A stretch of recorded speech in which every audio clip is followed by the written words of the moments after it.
You talk too much. Not in the obvious way. Not the guy who dominates every conversation or can't shut up at parties. I'm talking about the constant need to explain yourself, to justify your decisions, to make sure everyone understands your perspective. You need people to know why you did what you did, why you feel how you feel, why you made that choice. This isn't communication. This is weakness disguised as openness. Strong men don't need to be understood. They act according to their principles and let the results speak. Weak men need constant validation that their choices make sense to other people. Watch yourself for the next few days. Notice how often you over-explain.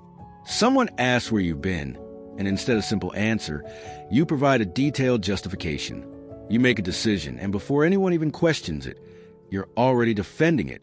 You have a preference, and you immediately explain why it's reasonable. Every unnecessary explanation is you seeking permission retroactively. You're asking the world to approve of choices you've already made. This pattern didn't develop randomly.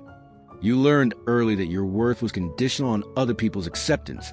So now you can't take a single step without checking if others agree. There's a specific emptiness that comes from living without a code.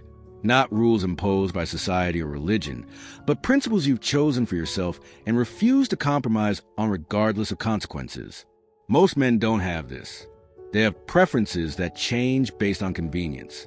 They have opinions that shift depending on who's in the room. They have standards that lower when temptation appears.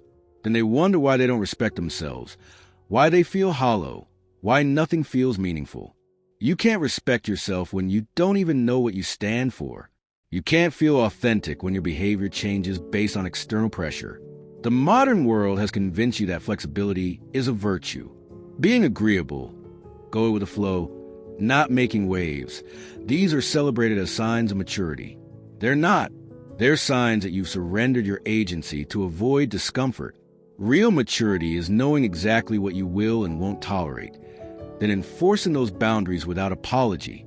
It's deciding what kind of man you're going to be and becoming that man even when it costs you opportunities, relationships, or approval. The price of having principles is that sometimes you'll stand alone. The price of not having them is that you'll never know who you actually are. Every single day, you make hundreds of micro-compromises. You laugh at jokes you don't find funny. You agree with opinions you don't hold. You pretend to care about things that bore you. You perform interest in conversations that drain you. Each compromise feels insignificant, but they accumulate. Death by 1,000 cuts of inauthenticity. By the time you get home and finally drop the mask, you're exhausted. Not from the day's activities, but from the constant performance. You've spent so much energy being what others expect that you have nothing left for yourself. Then you wonder why you feel empty. Here's what nobody tells you about self-respect. You can't think your way into it. You can't read enough books or watch enough videos or understand enough psychology to suddenly wake up respecting yourself. Self-respect is earned through action, specifically through keeping promises you make to yourself. You say you're going to wake up early, then you don't. You say you're going to have that difficult conversation, then you avoid it. You say you're going to start that project, then you make excuses. Every broken promise to yourself is a message to your subconscious. I'm not worth keeping commitments to. Do this long enough and you internalize worthlessness at a level no amount of positive affirmation can fix. The relationship you have with yourself is the template for every other relationship in your life. If you don't trust yourself, you won't trust others. If you don't respect yourself, you'll tolerate disrespect from everyone. If you abandon yourself when things get difficult, you'll attract people who abandon you. If you lie to yourself constantly, you'll assume everyone else is lying too. You think your problems are external, bad luck with women, difficult bosses, toxic friends. But the common denominator in all your failed relationships is you. Not because you're fundamentally flawed, but because you haven't done the internal work that makes healthy relationships possible. Modern dating is a perfect mirror for your internal state. If you're desperate for validation, you'll attract people who use that desperation against you. If you have no standards, you'll end up with people who don't meet any. If you're willing to compromise your values for companionship, you'll find relationships that require exactly that compromise. The universe doesn't care about fairness. It responds to what you demonstrate you'll accept. Every boundary you fail to enforce teaches people how to treat you. Every standard you lower becomes your new baseline. You're not a victim of other people's behavior. You're the architect of what you tolerate. Let me tell you what happens when you finally develop genuine self-respect. People get uncomfortable. The friends who were used to you being available at their convenience get upset when you prioritize your own time. The women who enjoyed your attention without reciprocation disappear when you require mutual effort. The family members who relied on you never saying no suddenly have a problem with your attitude. This is the test most men fail. They start setting boundaries, experience pushback, and immediately retreat because they need approval more than they need self-respect. They'd rather be resentful and accepted than authentic and alone. Solitude reveals everything, not loneliness. That's just solitude with victim mentality attached. I'm talking about deliberate, chosen time alone with no distractions. No phone, no music, no podcast, no plans. Just you and your thoughts. Most men would rather do almost anything than spend an hour like this. Why? Because in that silence, every truth you've been avoiding surfaces. The relationship you know isn't right. The career you're staying in out of fear. The person you've been pretending to be. The dreams you've abandoned. The potential you're wasting. Distraction isn't entertainment, it's anesthesia. And you've been using it to numb yourself from the reality of how far you've drifted from who you intended to be. There's a type of pain that most men never allow themselves to feel. The pain of seeing yourself clearly. Not the version you present to the world. Not the story you tell yourself. But the actual truth of who you are right now. Where you're weak. Where you're lying. Where you're hiding. Where you're taking the easy path and calling it strategy. This pain is unbearable, which is why most people avoid it their entire lives. They'd rather maintain comfortable delusions than face uncomfortable reality. But here's what they miss. That pain is the doorway to transformation. On the other side of seeing yourself clearly is the possibility of becoming someone different. But you have to be willing to feel the pain first. Your addiction potential is killing your actual progress. You love thinking about the person you could become. You consume endless content about self-improvement. You make plans, set goals, imagine future scenarios where you're finally the man you want to be. This feels productive, but it's not. It's procrastination with a sophisticated disguise. The version of you that exists only in your imagination will always be more impressive than the version that requires daily discipline to build. So you stay in fantasy, where you can be extraordinary without the discomfort of actually doing extraordinary things. Meanwhile, years pass and the gap between who you imagine being and who you actually are grows wider. The hardest truth you'll ever accept is that nobody owes you anything. Not respect, not love, not understanding, not opportunities, not fairness. The world doesn't care about your potential, your good intentions, or how hard you think you're trying. It only responds to what you actually do. You can be the most talented person in the room, but if you never ship anything, you're irrelevant. You can have the deepest feelings, but if you never communicate them effectively, they don't matter. You can know all the right things to do, but if you don't do them, your knowledge is worthless. Results are the only currency that counts, and excuses spend like monopoly money. Most men are walking contradictions. They want respect, but don't do respectable things. They want loyalty, but aren't loyal themselves. They want a high-value partner, but haven't become high-value. They want success, but aren't willing to sacrifice comfort. They want change, but refuse to change. They want different results while doing the same things. This isn't just inconsistency, it's delusion. And the longer you maintain these contradictions, the more disconnected you become from reality. Eventually, you're living in a fantasy world where you're perpetually one break away from everything clicking into place, when the truth is you're one honest conversation with yourself away from realizing you've been sabotaging everything. Here's a test. Think about the last time you failed at something important. Now be honest about why you failed. Did you actually give maximum effort? Or did you hold back enough that you could blame circumstances if it didn't work out? Did you commit fully? Or did you keep one foot out the door in case you needed a retreat? Most failures aren't because you weren't capable. They're because you were more committed to protecting your ego than to achieving the goal. Full commitment means you might fail with no excuses. and that terrifies you more than actual failure. So you half commit to everything, which guarantees mediocre results, which you then use as evidence that you should be careful about committing. It's a self-fulfilling prophecy of limitation. The reason you can't make decisions is because you're trying to make perfect decisions. You're waiting for certainty that doesn't exist. You're trying to predict outcomes you can't predict. You're seeking guarantees that nobody can provide. So you gather more information, consider more options, wait for clearer signals.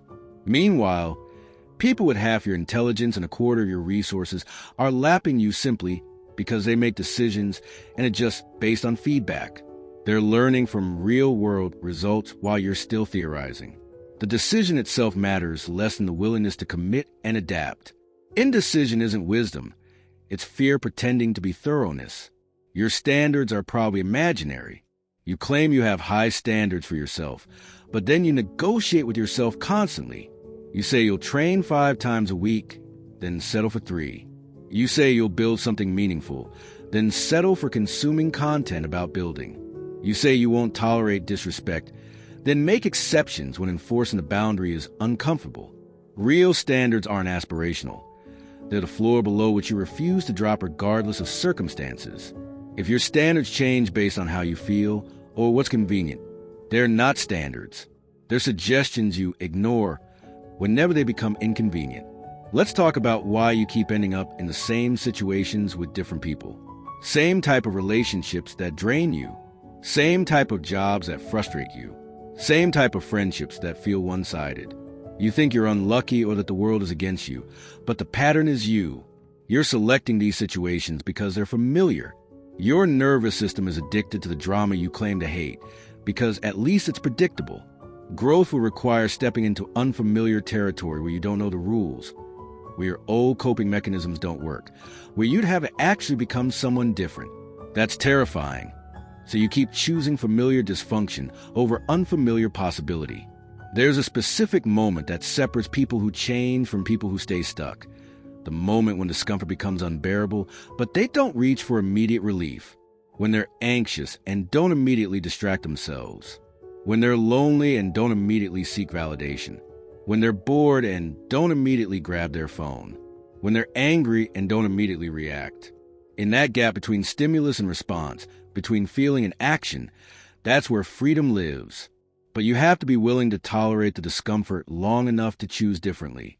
Most people can't handle 30 seconds of discomfort without numbing it. You know what's interesting? The things you're most afraid to do are usually the exact things that would transform your life. That conversation you're avoiding, that risk you won't take, that truth you won't speak, that standard you won't enforce. Your fear is a compass pointing directly at your growth, but you're reading it backwards. You think fear means stay away from this, when it actually means this matters enough to scare you. The comfortable path never leads anywhere worth going. Every meaningful destination requires walking through territory that terrifies you. The question isn't whether you're afraid. Everyone is. The question is whether your commitment to growth is stronger than your addiction to comfort. Stop telling people your plans. Seriously, stop announcing what you're going to do and just do it quietly. Every time you talk about your intentions, you get a little hit of satisfaction, as if you've already accomplished something. Your brain doesn't distinguish well between talking about doing something and actually doing it. Both release similar neurochemicals, so you get the reward without the work, which removes the motivation to follow through. The men who actually build things operate in silence. They don't need the validation of people knowing what they're working on. They don't need the accountability of public declarations. They just wake up every day and do the work whether anyone notices or not. Your phone usage reveals your lack of discipline more than anything else. Not just the hours spent scrolling. That's obvious. I'm talking about the compulsive checking, the inability to sit through a red light without grabbing it, the need to fill every moment of potential boredom, the way you reach for it first thing in the morning and last thing at night. You've trained yourself to require constant stimulation, which has destroyed your ability to focus, to think deeply, to sit with discomfort. You're not present in your own life because you're always half engaged with digital distraction. Then you wonder why you can't concentrate, why you don't finish projects, why nothing feels satisfying. Your attention has been fractured into 1,000 pieces, and you're giving those pieces away to algorithms designed to keep you hooked. Here's what accountability actually looks like. You set a standard, you track whether you meet it, and you face the truth of your performance without excuses. Not someday, not starting Monday. Today, right now. You said you'd do something. Did you do it or didn't you? If you didn't, why not? And be honest about the reason. Most men lie to themselves more than they lie to anyone else. They have elaborate justifications for why they didn't follow through, why circumstances prevented them, why it wasn't the right time. The truth is usually much simpler. They chose comfort over commitment. They prioritized short-term ease over long-term results. They broke their word to themselves because there were no immediate consequences. The body keeps score even when you're lying to yourself. That tightness in your chest, that knot in your stomach, that exhaustion that sleep doesn't fix. It's not random. It's accumulated stress from living out of alignment with who you actually are. Every time you do something that violates your values, your body registers it. Every time you stay quiet when you should speak, tolerate what you should reject, hide what you should express, your nervous system logs it as a threat. You can rationalize your choices intellectually all you want, but your body knows. And eventually, it breaks down under the weight of all the incongruence you're forcing it to carry. Stop waiting for inspiration. Stop waiting for motivation. Stop waiting to feel like doing the work. Feelings follow action, not the other way around. You don't feel like going to the gym, but you go anyway, and halfway through you feel energized. You don't feel like having a difficult conversation, but you initiate anyway, and afterwards you feel relieved. You don't feel like working on your project, but you start anyway, and an hour later you're in flow. Waiting for the feeling first guarantees you'll never do anything challenging, because challenging things never feel appealing before you start them. Discipline is doing what needs to be done regardless of how you feel about it. That's the whole point. Everything comes down to this. Are you going to live according to your own standards, or are you going to spend your life seeking approval for your choices? Because you can't do both. The moment you need others to validate your decisions, you've given them control over your life. The moment you require understanding before you act, you've paralyzed yourself. Real power is knowing what's right for you and doing it whether anyone else understands or not. It's building your life according to principles you've chosen, not scripts others have written. It's being willing to be misunderstood, criticized, or rejected if that's the price of authenticity. Weak men need the world to agree with them. Strong men don't need agreement. They need integrity.